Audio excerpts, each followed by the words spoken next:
The new Hanover County School District has 45 schools and more than 26,000 students. And joining me this morning is Superintendent Tim Markley. Dr. Markley, we're very grateful for your time. Well, I appreciate you having me in this morning. So I was looking at the website yesterday, the district's website, and in your letter to the public, you say, as superintendent, my vision is that new Hanover County Schools will become the leading educational system in the state. So I want to ask you, how are we doing?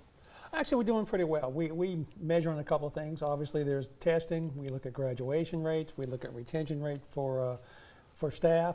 And when you look at it, we generally are the top performing district in the Southeast region. Our graduation rate has gone up over 10 points in the time that I've been here.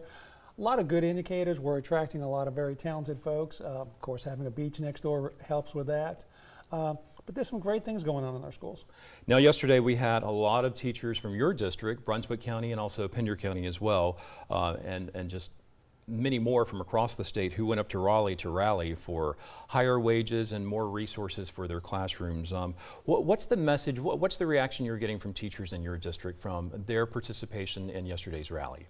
Well, what I think you saw yesterday, there was some frustration, and there was an opportunity for teachers in an organized way and a peaceful way to go up and have conversations with legislators about the issues that they're seeing. I think for a lot of them, it's more than just about pay. It's about classroom supplies, it's about the profession, and you had it on your show earlier. Just being able to sit down with Representatives Eiler and Butler, I think it was important for them to be able to be heard from their legislators. Now, what do you say, though, to the critics who say, wait a minute, those teachers should have been in the classroom, those students were missing an important day of instruction? Well, I mean, I would always prefer we would be in the classroom, but I think that they, as a state organization, felt like that they had to put their message out there in a forceful way. And when you see 20,000 people marching down the street in Raleigh, that's a pretty clear message that they think there are some things that can be improved. Let's talk real quickly a little bit about pockets of poverty. If you drive across New Hanover County, rather, you will see areas that clearly are affluent and other areas where people are struggling to make a living and provide for their families. How do you provide for all students? Well, there are different sources of funding that we use to deal with poverty. There's something called Title I, which is federal programming, and that allows us to put extra resources into those high poverty areas. So if you were to go into a school that serves those areas, you'd see smaller class sizes, you'd see extra resources that wouldn't be there in other areas. So we also use what we call priority funding to add resources into those classrooms as well. So it's about trying to use the resources we have in the best way possible and to target those at those high poverty areas. All right, we're just getting started. We've got a few more questions for Dr. Markley. So stick with us. He's going to stick with us, and we'll be right back with a few more questions. Thank you, Stephanie. And we are back with Superintendent Tim Markley, who is the superintendent of New Hanover County Schools. So glad to have you here with us for a second round of questions. Want to dig right in here. A lot of folks are concerned about redistricting, and some folks feel that maybe it was put on the back burner. Is that the case?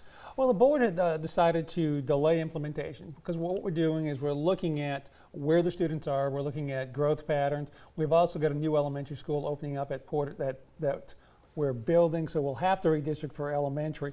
But we're trying to make the best use of resources that we have and to utilize the space that's available. We also had some other parents that expressed some interest in year-round schools. Now, I think right now New Hanover County has 4 or 5. We've got 5 year-round schools. 2 are what we call choice schools. That's parents choose to go to those schools because they're year-round.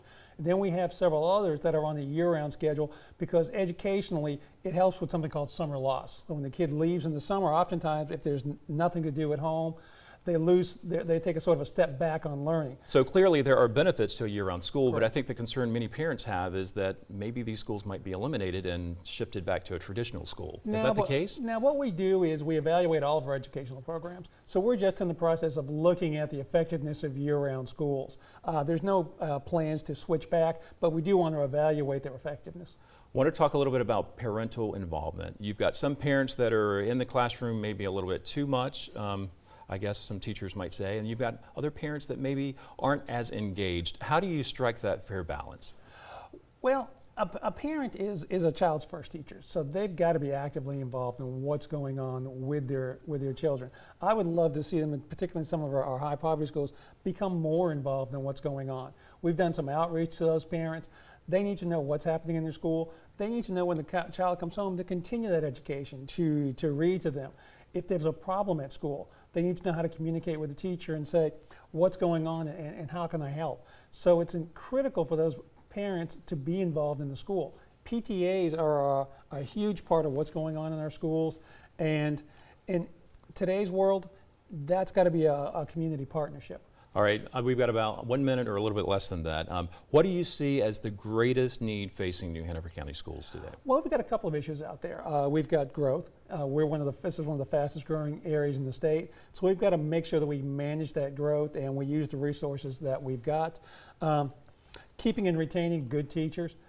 Toughest job in the world is when you close that door and it's a teacher and those 30 students. So I've got to make sure I can attract good quality teachers and that they've got the resources they need to be effective in that classroom. All right, once again, we have Dr. Tim Markley, the superintendent of New Hanover County Schools. Again, thank you, sir, for being with us this morning. I appreciate the opportunity.